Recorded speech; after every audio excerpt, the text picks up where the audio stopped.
Ready?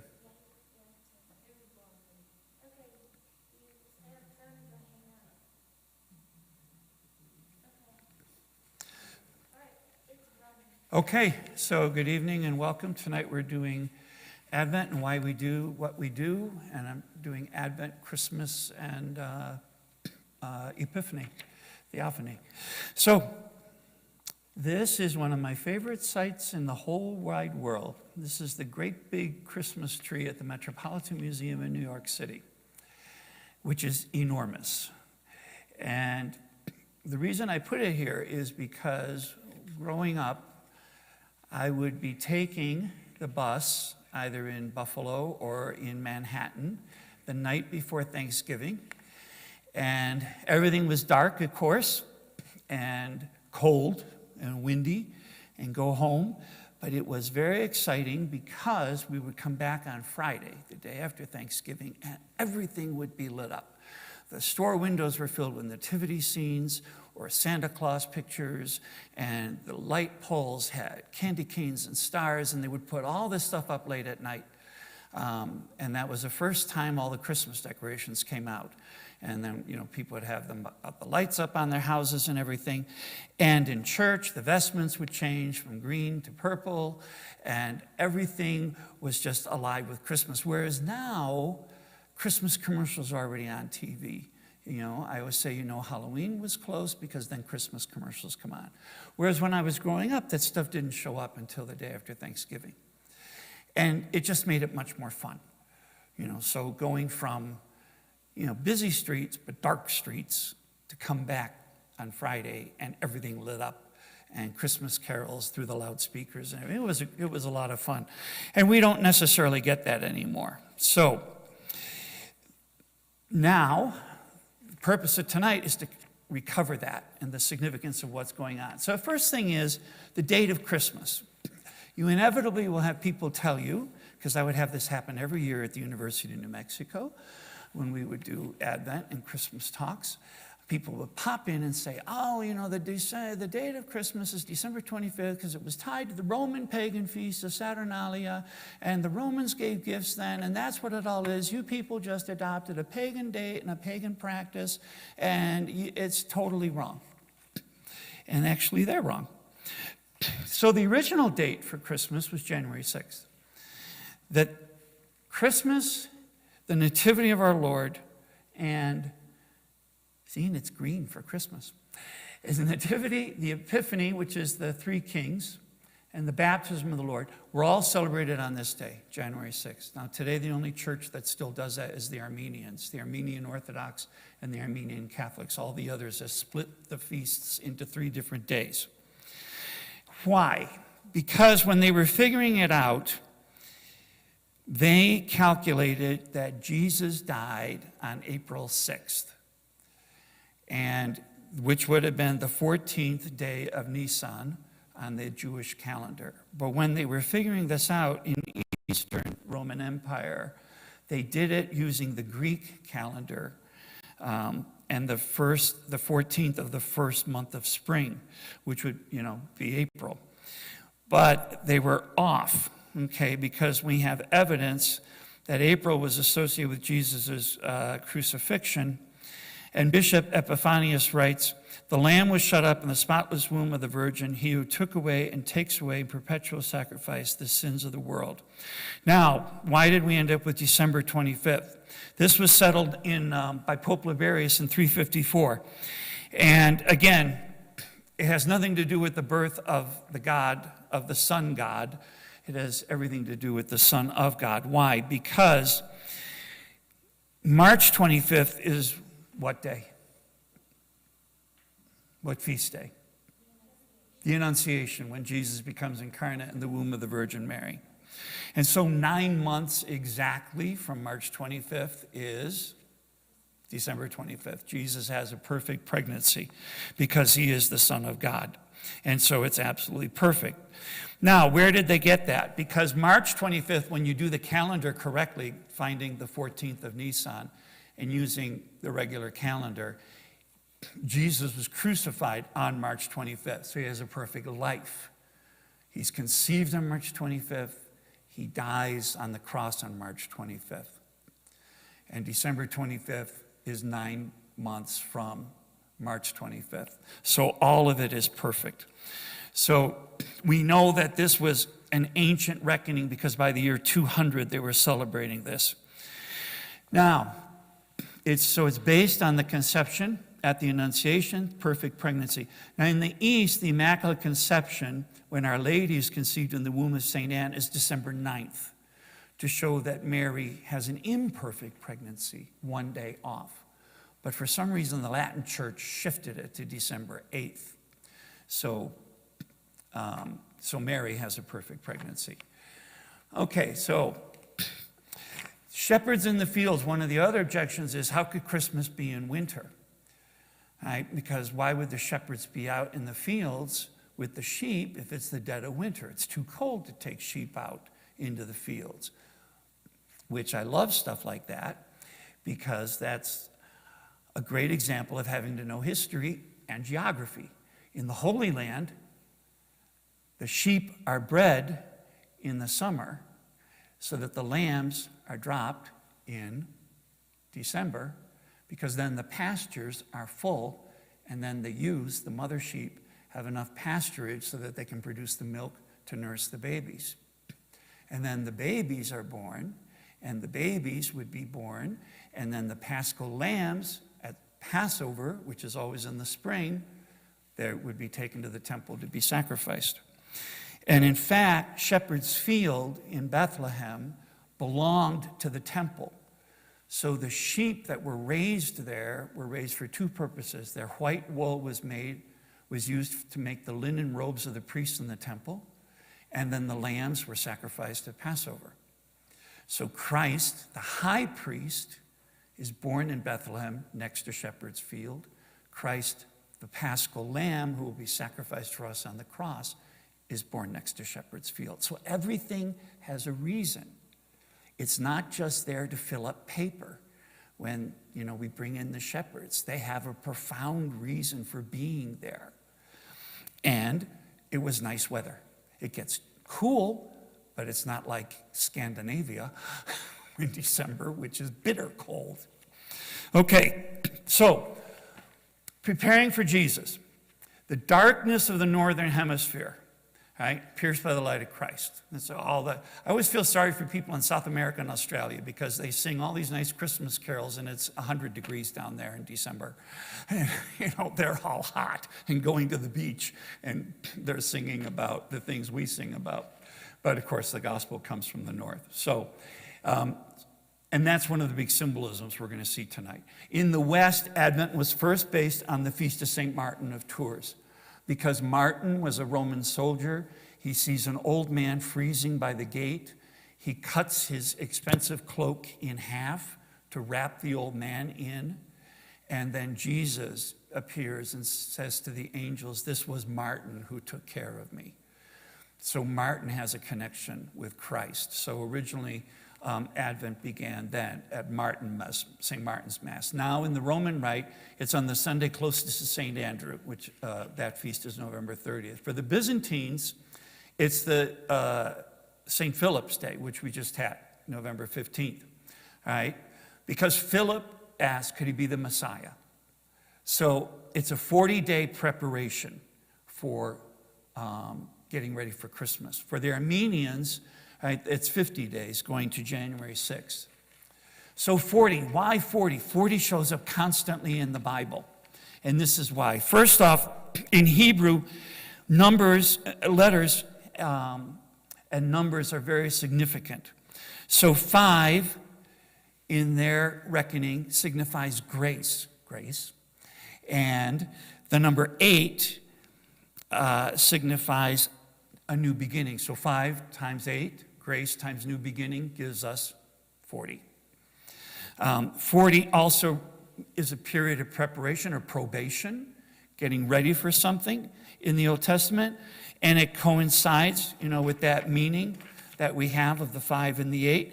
And it also represents a generation. Jesus predicts in the year 30 the fall of Jerusalem and says this generation will pass away. A generation in the Old Testament was always 40 years, and Jerusalem is destroyed in the year 70 when the Romans destroy the city. And 4 and 10, 4 represents creating something, 10 represents perfection. So it's always new life, new beginning, right? Perfection, grace, all of those things are tied into 40. So the great flood, it lasted 40 days. Moses fasts for 40 days to prepare himself to receive the 10 commandments. Moses was on top of Mount Sinai for 40 days. The Israelites wandered the desert for 40 years because the generation that left Egypt had to die. All right? I had a scripture professor who said, it is not because men would not ask for directions that Israel got lost in Sinai, because Sinai is not very big. God does not allow that generation to go into the Holy Land, the Promised Land, because they doubted. So it takes 40 years for that generation to disappear. Manna came down from heaven and fed the Israelites for 40 years, and that foreshadows the Eucharist. Elijah walked 40 days and nights when he fled from the Holy Land to the mountain of God. Jesus fasts for 40 days and nights to prepare to go into his public ministry, and Jesus ascends into heaven 40 days after his resurrection. So 40 is really important, which is why we have a 40-day preparation season.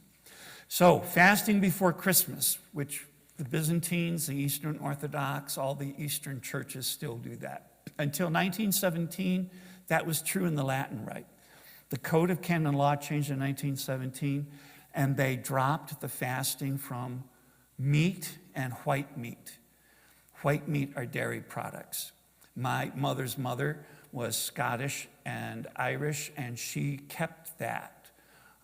She restricted her dairy during Lent and Advent. And when she found out that in the Byzantine Rite we do the same thing, she was just so pleased. She said, well, there's some Catholics who know how to fast properly. So we still fast properly. And it's mitigated in the Latin Church, it was mitigated to Christmas Eve to have that fasting day of no meat, no dairy. So that's still done in the Roman Rite in Eastern Europe and Italy. So their Christmas Eve supper is like the Byzantine Rite, Holy Supper on Christmas Eve, no meat, no dairy products. Why do you have pozole then in Spanish countries? Because the Spaniards had a great devotion to the Immaculate Conception of Our Lady, and one of the popes allowed them to have meat on Christmas Eve, the only part of the Roman Rite that was allowed to do that, which is why we have pozole here. All right. Ironically, that mitigation of the fasting leads to the secularization of Advent that we have today. All right, because then you get this. What's the matter with you people? Everybody has parties. What do you mean you can't come to the party? What do you mean you can't have meat at the Christmas party on Friday? Why are you doing this? Why are you so strict? We're supposed to prepare ourselves worthily to celebrate the coming of the Lord as the incarnate God of love. We're to make our souls fitting dwelling places for the Redeemer, coming to us in Holy Communion. This was a time, before Vatican II, lots of people only went to Holy Communion on Christmas and Easter. They didn't go the rest of the year, so this was really important to fast during Advent. And to make ourselves ready for the final coming, his second coming, as our judge at our own death and then at the end of time. So abstinence, fasting from certain things like, entertainment or movies or certain TV shows or whatever. It keeps me on track to be dependent on God. That's what fasting is for. All that fasting in the Old Testament, all the fasting in the New Testament, all the fasting for us today is that I'm dependent on God, not food. Food is temporary. And I can live a day without food, but I can't live it without God. Right? And of course, Christ himself fasted for 40 days. The eternal Word, Christ in glory, the Logos, gave up the glory of heaven to become one of us, to become incarnate and live as one of us in a human body, in a real human body. And so can I not give up something? And what I put in red, life is not one giant party. But act like it is. So it's not such a hard thing to give up a party. And this a year, golly, this is a year that we all want to say goodbye to. This New Year's Eve, everyone's looking forward to New Year's Eve of 2020 because this has been a really tough year. But this is a year really where I think we can use the fasting and abstinence and penance, to be intercessors for an end to this plague and an end to this COVID. And you can't have big gatherings anyway. Thanksgiving is coming up, but who's going to have a huge Thanksgiving? So it's also, finally it says, give ourselves over to humility and prostrate ourselves before the infant Jesus who gives himself to us. So as Christ gives himself up and empties himself for us, I empty myself of things that I'm hooked on, that I really like, that I don't really need, and get rid of that in order to get ready for Christmas. Why do we do what we do? Everything tied into Advent has an original meaning. Candy canes. They're in the shape of a shepherd's crook, because Christ is the good shepherd, red for his blood, white for his purity. Simple thing of hanging candy canes on a tree is a reminder of all three of those things. So liturgical customs are meant to lead us closer to Christ. So that's what we're going to do tonight. We're going to work at retrieving the original meaning of things that we're very used to seeing. The Puritans, America has a strong British influence. Out here in Texas, New Mexico, the Catholic Church is very old. On the East Coast, the Catholic Church is not that old. The Puritans who came and settled in Massachusetts did not like Catholics. They hated Catholics. It's one of the reasons they came across the ocean in the Mayflower. They thought that the Anglican Church was holding on to too many Catholic practices. They despised Catholicism. And so they banned in England and here, they banned the medieval Christmas plays. We've lost almost all of them in British history because they actually burned a lot of them. They banned caroling. You couldn't go door to door singing Christmas songs. You had to work. That's where Ebenezer Scrooge gets his thing from in Dickens, where he's making it a work day. And because the Calvinists, the Puritans, they worked on Christmas Day. It was a regular day. They would only focus on the Word of God, not a big dinner, not a big celebration for the family. They went to church in the morning and then went to work. They forbade use of any liturgical customs whatsoever. And it really leads directly to the secularization we have now, where people have lost the spiritual meaning of preparing for Christmas. And you watch Hallmark Christmas movies, and I defy you to find one that focuses on the child Jesus. They are all about the magic of Christmas, the witch of Christmas, Santa falling in love. They don't even sing Silent Night. There's absolutely nothing religious in a Hallmark Christmas movie. If my sister watches this, she's going to be mad at me because she loves Hallmark Christmas movies, but that's reality. They don't talk about Jesus. All right, Advent calendars. So now you can get Advent calendars that have candy in them, which my mother would have considered a horrible thing because candy was forbidden during Advent because it was a season of fasting. The original Advent calendars, you would open it up and there would be a Bible verse from Isaiah, from Micah, from prophets, and then as you got closer to Christmas from the New Testament, from Matthew and Luke. So the Advent calendars were to lead people into really learning the Word and dwelling on the Word every day.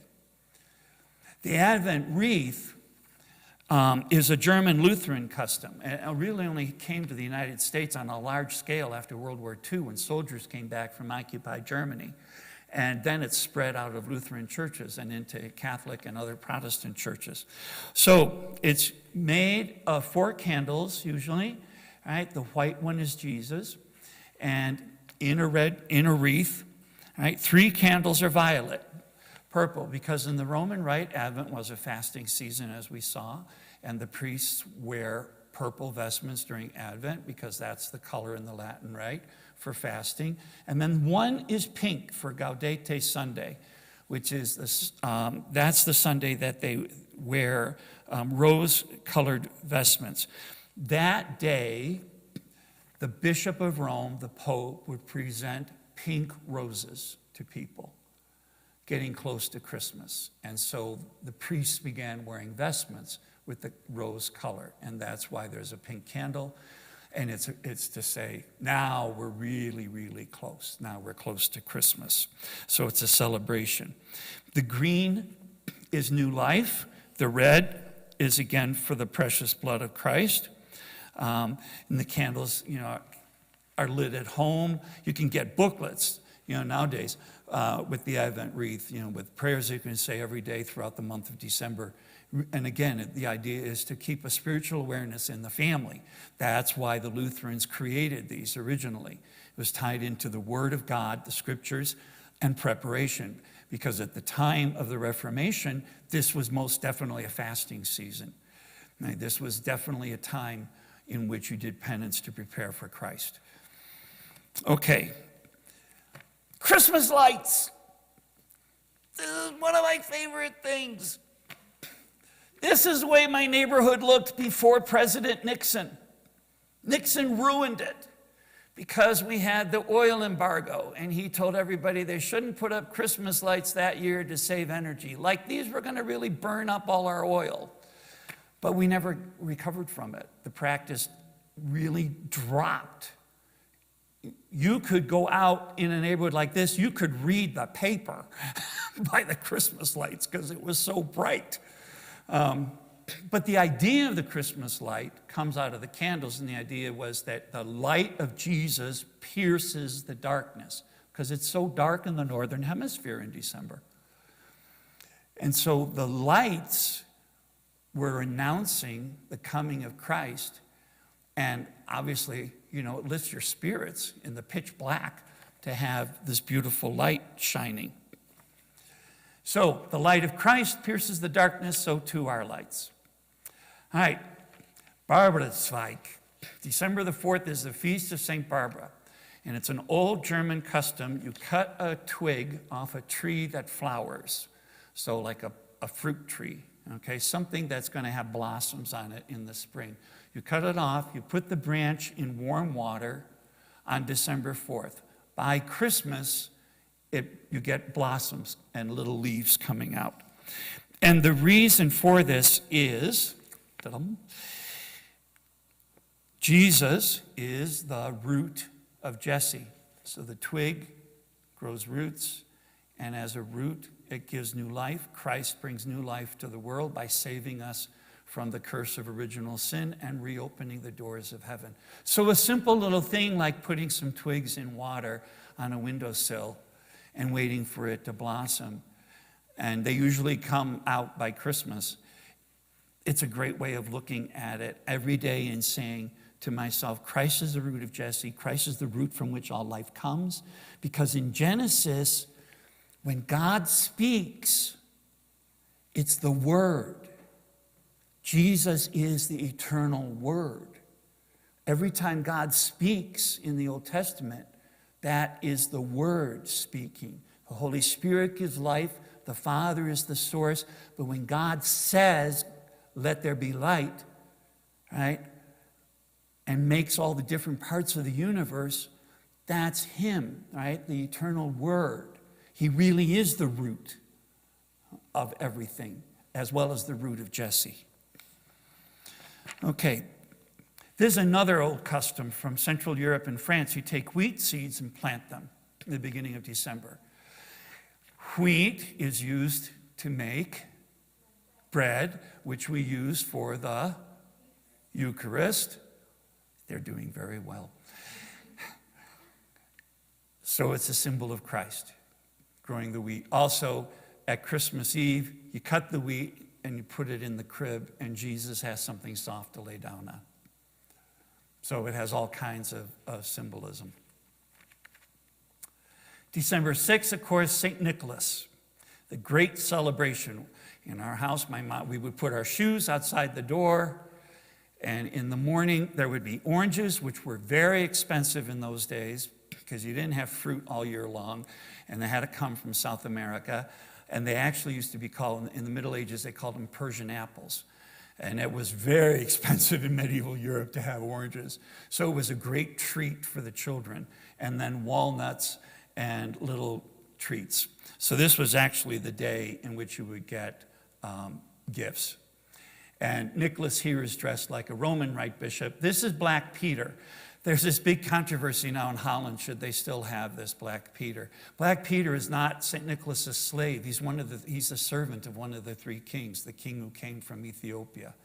So his whole role is bringing an awareness to the children that it's not just Nicholas coming to them, but the gifts are being brought by the Magi, who brought gifts to the infant Jesus. So everything has a purpose. Everything has a meaning. Now, St. Nicholas died on December the 6th in the year 381. We know he came from a very rich family, but he gave up all his wealth in order to take care of the poor and to build hospitals and orphanages and old age homes.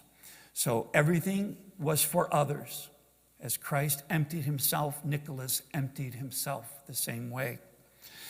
He also is the great defender of the faith at the Council of Nicaea, the first ecumenical council, which defines that Jesus is the eternal Word become fully human. If he's not fully human and he's not fully God, we're not saved.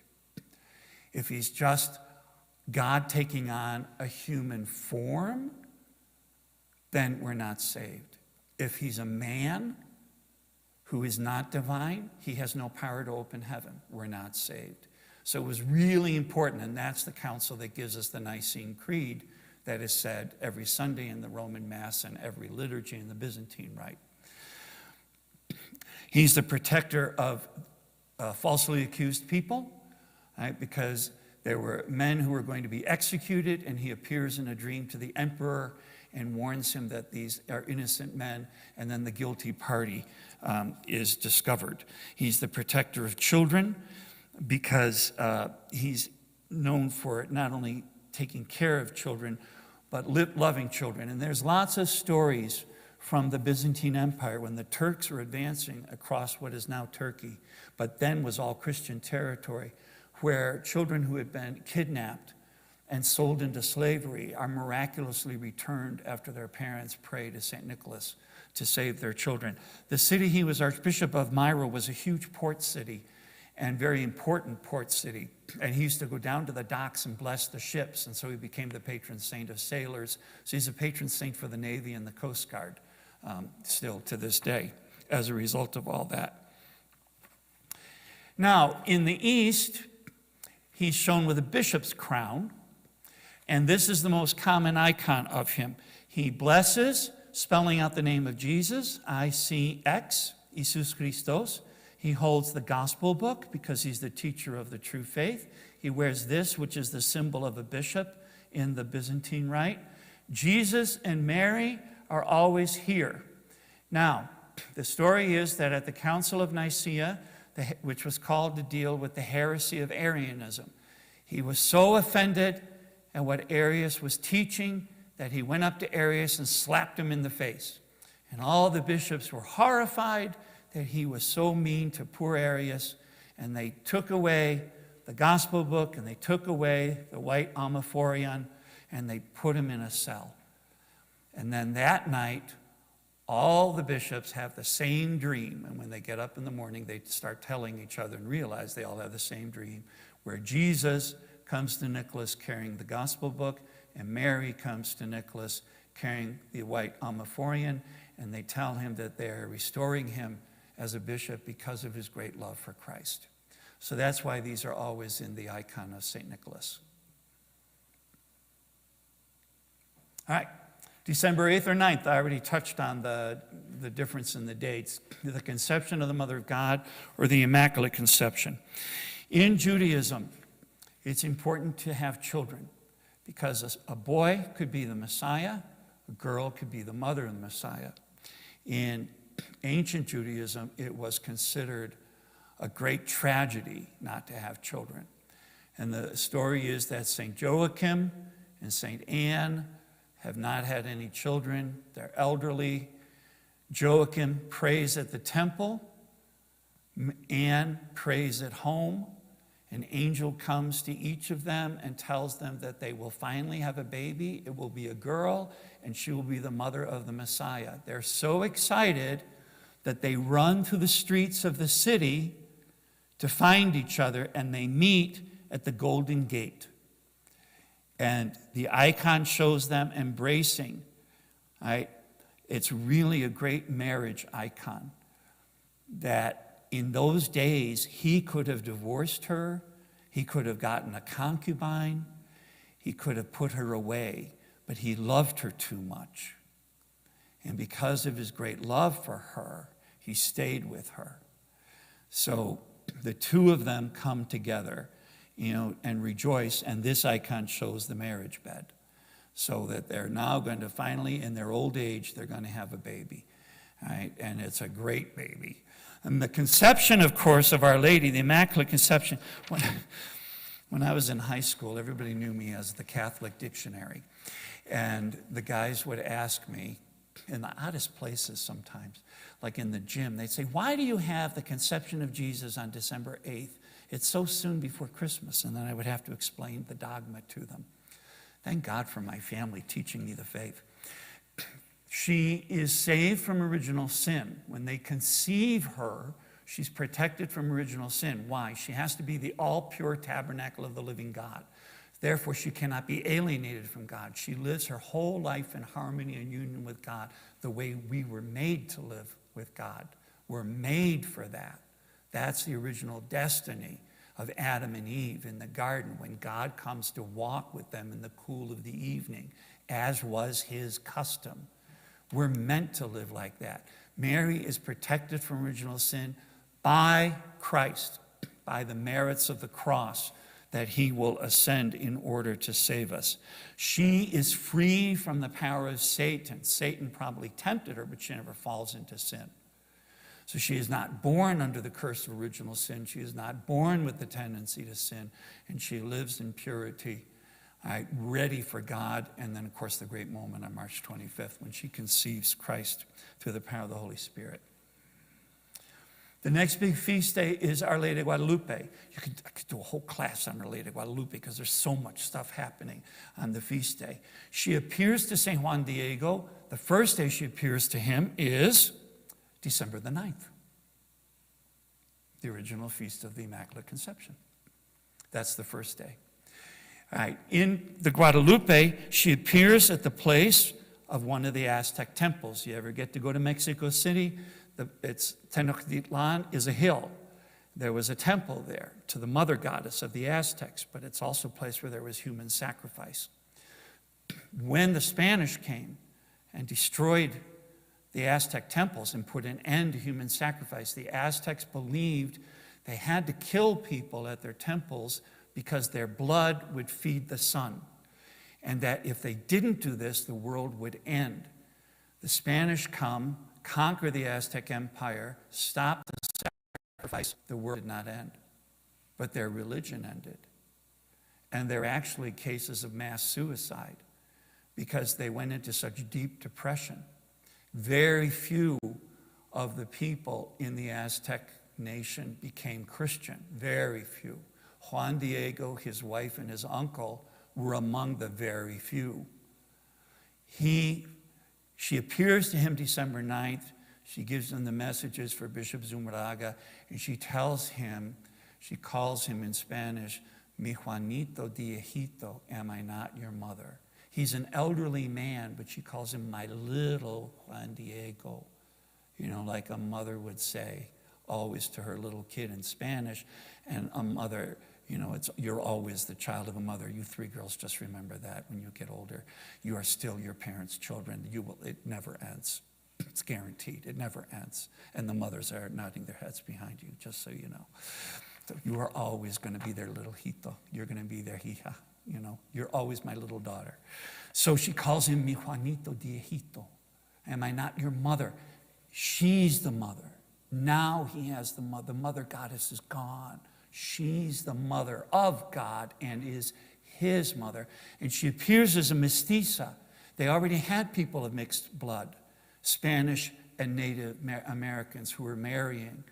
So she appears brown. A lot of the Spanish made fun of this image and called her La Morenita, the little brown one. But she appears brown as one of them. She's pregnant. This is what Aztec women wore to show that they were pregnant, so that when they went out in public, people didn't bump against them and endanger the baby. She's filled with the word. The stars are the constellations that were appearing over Mexico City on that night of December 12th of the last apparition. She conquers darkness, right? And she's surrounded, with God's glory. And her head is inclined to listen. And from the Old Testament, listen, O daughter, incline your ear and listen and hear. So she's inclining her head to listen. Her hands are folded in traditional prayer. There's a little cross underneath her chin on the top of her dress. There's all kinds of things happening in the Guadalupe image. And if you go to the Basilica in Mexico City, this cactus cloth that it was made on, that he wore as a tilma, those things only last about 20 years. And this is over 400 years old. And when you go in, you're outside, you look outside in the sun and you look into a building and the building is dark. But when you're outside on the plaza at the Basilica, the first day that I went there, you could see the tilma inside. You can't see anything else in the church, but you can see the image of Our Lady of Guadalupe. It's one of the most powerful places I've ever been in my whole life. Okay, Santa Lucia, Saint Lucy, the light in the darkness. December 13th, the longest night was the longest night of the year. All right, the longest night of the year, the shortest day. The original Saint Lucy was a martyr who was killed. A pagan wanted to marry her. She had dedicated herself to Jesus Christ, so he denounced her to the Roman authorities. She refused to sacrifice to the idols, and so she was executed as a result. Saint Lucy, this is a practice in Scandinavia where it's really dark in December. Girls come in white because Lucy was a virgin, so they come in purity, and they carry a wreath on their heads with lit candles, which now they come with electric candles. So it's a lot safer. Bringing the light of Christ to the family. So the oldest girl would show up dressed as St. Lucy, carrying the candles and coming to the family, bringing food and drink, right, which symbolizes the Eucharist, right, to feed the family. Okay, Las Posadas, La Novena. The first novena, novenas are 9 days long. The first novena is in the New Testament from Ascension Thursday to Pentecost Sunday. They pray for 9 days, and then the Holy Spirit comes upon them. That's why we have the custom of doing novenas. So in Las Posadas, right, coming to the inn, people make a procession through the parish. They go to different houses, pregnant Mary and St. Joseph. There's songs that are sung, and Joseph asks to come in. And the song is sung, asking lodging at the inn, La Posada. And they go to the different Las Posadas. They go to different houses, which are the inns. And then they're turned away until the last one, the owner recognizes them, invites them in, and then everybody else comes in as well. And they have a big celebration. One of my priest friends told me that they were doing this in his parish the first night of the novena. The first house they went to, they do the songs back and forth in Spanish, and then the father turns them away, and the little boy gets all mad, and he says, Papi, no, you can't do that. And he tries to let them in, and they had to explain, no, this is just the first house. You can't do that yet. Which was really cute, though, because he was so much into it and recognizing the need to welcome the Holy Family. So it was a great story. Okay. Gingerbread. My mother would make these at Christmas. We would have all these gingerbread houses down in the basement that she would sell. Why gingerbread? What the heck is the big deal with having a gingerbread house for Christmas? In ancient and medieval Europe, ginger was really expensive. And the only people allowed to bake with ginger were monasteries because it was a major fundraiser for them all year long, except on Christmas. Anybody could bake ginger on Christmas. And so they would make hard cookies that would last. And eventually they made houses which were meant to represent the house of where Jesus and Mary and Joseph lived. So the gingerbread house actually has a lot of significance in it because it was the one time, that you could bake with ginger, and you wanted to make that ginger last because it was so expensive. So they made these really hard ginger slabs, which eventually they make into these houses. So Christmas Eve, the first ones to be fed are the animals before the family eats. Why?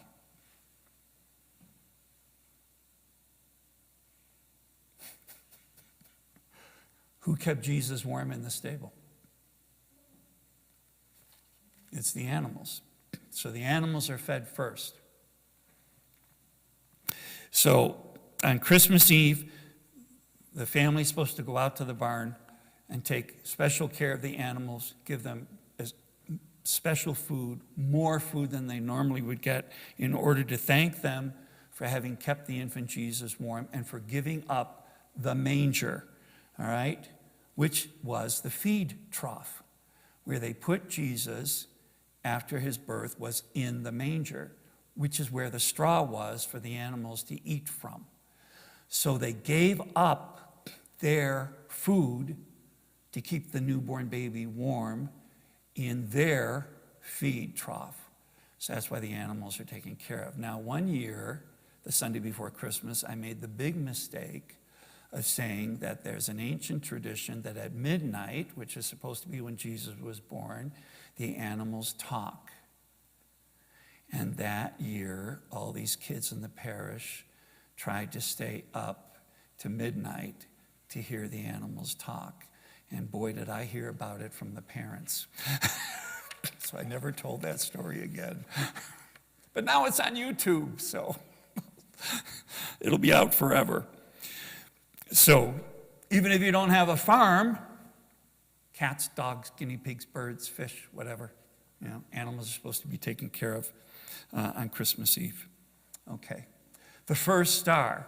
The tradition, the Byzantine rite, for Holy Supper is you don't eat until the star appears in the sky, which is obviously for the Star of Bethlehem. So, we'd send the kids out when we would do Holy Supper in the hall. We'd send the kids out, onto the street, to look and see if the stars were out. As soon as the stars came out, then we could start Holy Supper. Okay, Holy Supper. So, like I said, it's a fasting meal, and so there's no meat, no dairy. Each different region in Europe has its own customs of what you bring to the table, of different fish, nuts, fruits, breads, all kinds of different things depending on the region. So here you have the big loaf of bread with the candle in it for the light of the world, the different dishes. In some traditions, you bring 12 different foods for the 12 apostles and the 12 tribes of Israel.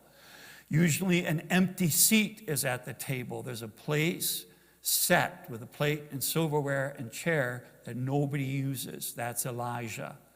The prophet Elijah is supposed to come back and announce the Messiah. At Passover, the Jews leave an empty seat for Elijah at the Seder table.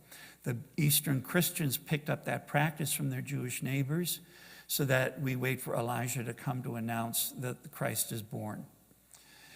So, a very ancient practice. And there he is being taken up into heaven. So Elijah it doesn't die. That's the whole thing of Elijah. He's the greatest of the prophets of the Old Testament. He's taken up in a chariot of fire pulled by fiery horses. This is his disciple, Elisha. Elijah's giving him his cloak, which is a symbol of his power. And Elijah, because heaven has not been opened, circles the earth in his chariot, is the Jewish tradition. So once the Messiah is coming, then he can come down to earth and announce that the Messiah is here.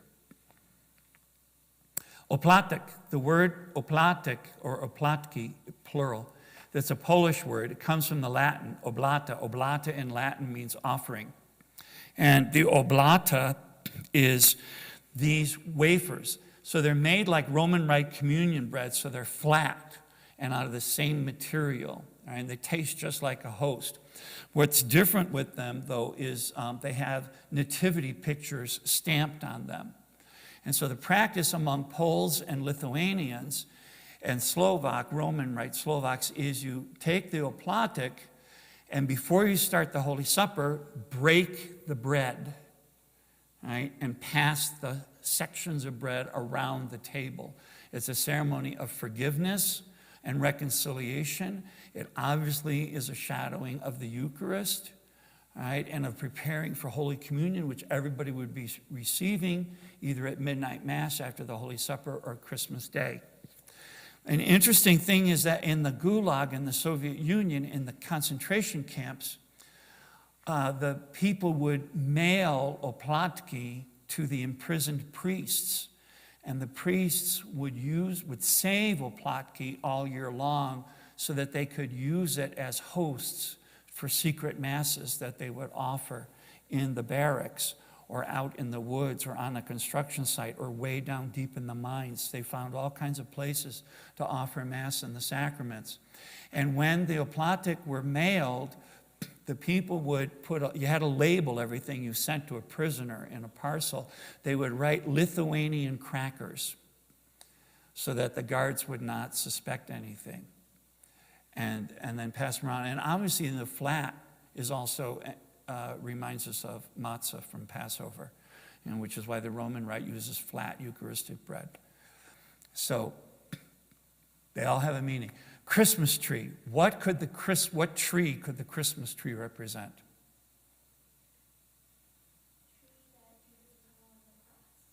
The tree of Jesus on the cross? Before that, but that's a good one. What tree is important in the Bible? Book of Genesis. The tree, right? The tree of knowledge, right? The tree of good and bad, and they ate from the tree. So it's a tree of paradise. When the Germans brought these into their houses, it was originally the pagan custom was you brought greenery into the house as a sign of new life during the cold winter. When they brought the trees in the house, it was for the tree of paradise. Right? So the Christmas tree is the tree of paradise. And they'd be illuminated with candles, right, for Christ, the light of the world. And then the main original ornament was apples. The first ornaments were round and red. The first metal ornaments were round and red for the apples, because now we could eat the apple. Adam and Eve should not have eaten the apple on the tree in paradise. Now we can, because Christ has come and has saved us. So every time you put up a round ornament this year, that's why it's round. It's for the apple. Okay. Wreaths and garlands. Where's the beginning of the wreath? They have no beginning. Garlands around the tree have no beginning, no end. Right? It's eternity. God has no beginning, no end. Jesus is divine with no beginning and no end, okay, as the eternal word. So the round wreaths are there as a teaching tool, that God has no beginning and no end. Okay, candle in the window. You ever see houses? They have candles set up in the windows during Advent in a separate preparation for Christmas, especially on Christmas. This is an Irish custom. So the Irish were persecuted when the British ruled Ireland, and priests were persecuted in particular. And the British soldiers, the English, asked the Irish, why do you light a candle in your window on Christmas Eve? And the Irish would say, oh, if the Holy Family comes by, they know this is a house where they will be welcomed. And the English said, well, that's typical Irish and typical Catholic. That's something that's never going to happen. But what it really was for, the priests hiding out on the moors would see a candle in a window, and they knew that was a house that was safe. And that was a house where they could go and offer Mass on Christmas, because that family would not turn them in. It was a custom that the Protestants never did, because it was a papist custom. It was a Catholic custom. So it was only the Catholics that would do this. So when you see candles in a window, and lots of people do this, you buy electric candles to put in the window. That's what it's there for. It's not only welcoming the Holy Family, it's that it's a safe refuge for the priests, and it's a safe place for the Eucharist to be celebrated. Jesus would be welcomed here, either as within the pregnant Mary or in the Holy Eucharist, the priest coming to offer the liturgy. This is a specifically East European practice, the Jaslikcari. So the Jaslikcari, they come to the house from Christmas on. They're dressed as shepherds. They come with a whole practice. We do this in our church, the Bethlehem Carolers. That's what Jaslikcari are. In the Soviet Union and communist Eastern Europe, this was completely forbidden. You got in a lot of trouble if you did this, if you went from house to house, because the little church would open up to an icon of the Nativity. And they come in with a whole ritual. The old shepherd announces the good news. The angels have come and told them that, that Christ is born. And they go through the whole nativity story. And there's the different hymns that are sung at certain times in the story. And some of the rituals, some of the plays are very, very long. It basically is a medieval mystery play from the Middle Ages, when people learned the faith a lot through these plays. My first parish as a priest, this was a very strong living custom that the young people did, going house to house in the parish for the 8 days. And it was something that everybody looked forward to. It's a fun custom, but it's a great theological custom, of teaching the faith, which is why the communists forbade it. Which is why you would get fined like a month's income if you were caught doing this, because it was a way of keeping the Christian faith alive. Did I have the... Yeah, and then there's the caroling with the star.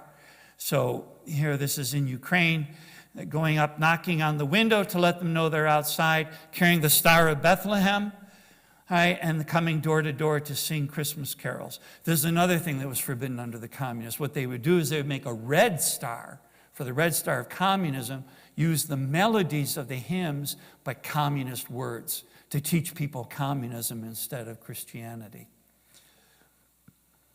So, all right, the Nativity crib. So the first Christmas crib was made by St. Francis of Assisi in 1223. So here he is, holding the infant Jesus in front of the altar. The priest is confecting the Eucharist. He's blessing the chalice. And here are the Magi. Okay. Why? There was a lot of heresy in Italy. That's why God raised up St. Francis. The Pope had a dream of this little friar coming and lifting up St. Peter's, which was collapsing. And the next day, Francis shows up for an audience with the Pope, asking him to approve the Franciscan rule of the friars minor, the little brothers, fratres minor. And so the Pope sees this as an answer to his prayers to combat the heresies that are causing the church to collapse. One of the heresies was that Jesus was not fully human. So Francis creates a living nativity scene. And he incorporates a donkey and an ox with the feed trough. and he had a woman playing Mary and a woman playing Joseph. He was a deacon. He was never a priest. He said he wasn't worthy of becoming a priest. But St. Bonaventure wrote down the sermon he preached that Christmas. He preached to the people around the nativity of the poor king, and being unable to utter his name for the tenderness of his love for Jesus, he called him the poor babe of Bethlehem. Now, the ox and the donkey in Isaiah, the ox and the donkey recognize their master. They know who their master is. That's one reason that they are in the nativity set. The other reason is, in Judaism, the ox was considered a clean animal, a kosher animal.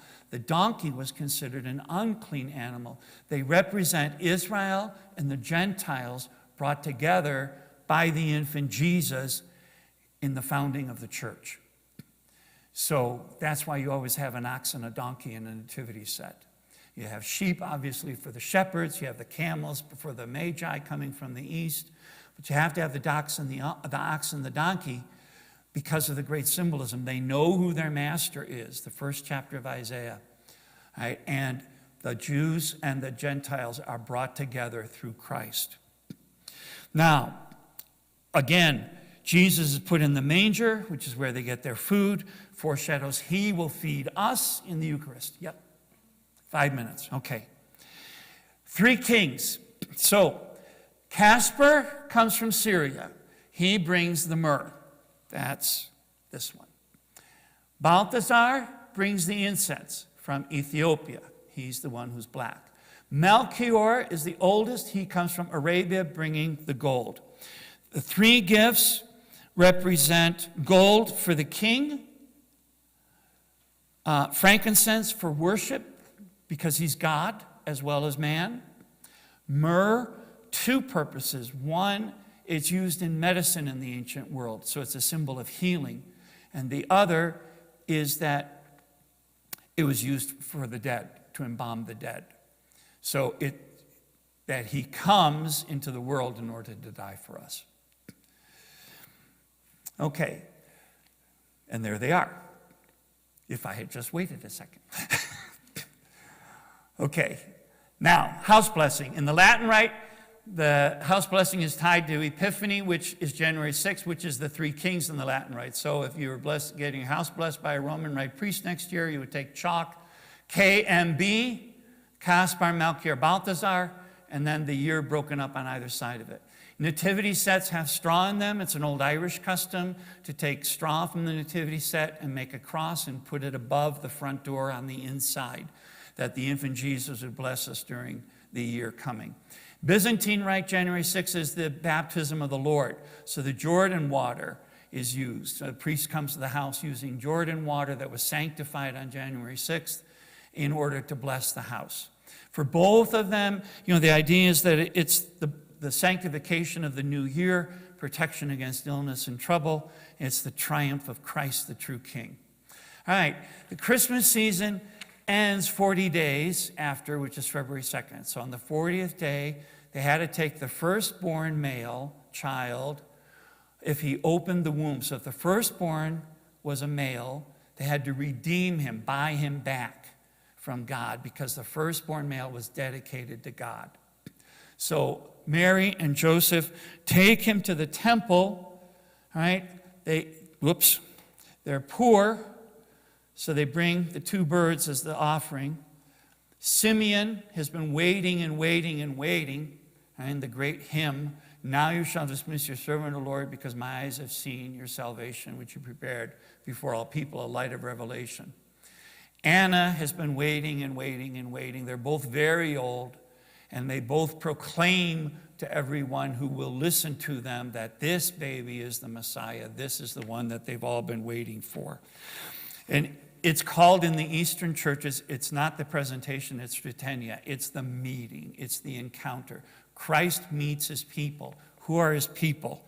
Simeon and Anna, who are Anawim of God, the poor ones of God, who depend, their lives have been given to God. They depend on God. They're focused on God. They're the little ones of God. This is the people that are marginalized, the people that are oppressed, the people that are ignored, the people that aren't heard. Right? Simeon and Anna are the ones who get to proclaim the fullness of God's revelation. Jesus empties himself, to save us through kenosis, his emptying. And he does that as an act of love, agape. And the agape leads to kenosis. The kenosis leads to glory. And love is the whole underpinning of the Feast of Christmas. So the real magic of Christmas, regardless of what a Hallmark movie says, is this. And that's the end. Okay. Are there questions, or do you have questions? Do you have any questions? You know the tradition that we have with the rocks and the water and the corn? Oh, yeah. Where does that come from? That's an old practice that they would go out to for running water. It had to be living water. It's like in a little brook or a stream. To wash their hands before the Holy Supper. And the parents would hide coins in the rocks. And so, the kids would go to wash their hands, and there would be a little bit of money, as a blessing for the new year. And so what we did in the parish was we made a big bowl and put the rocks in with really cold water, like it would be in the mountain. As you two know, it's really cold because we dump ice in it. But then I would hide the coins in the rocks. So it was just a custom in the Carpathian Mountains. It has no religious significance at all. It was just a custom that they did to make it fun for the kids. So, okay. Any other questions?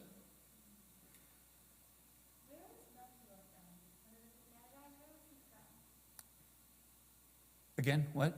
Where was Immaculate from? Oh, golly. I got to look that up because I never remember. Arabia? All right, so Caspar, it was from Syria, and from Tarsus, which was the land of the merchants, and he was the youngest. Balthazar is from Ethiopia, and Melchior was from northern Arabia. Okay, because that's where the gift would have come from that he brings. Okay? All right. Okay, all right. You can text Dan and we're done. Okay.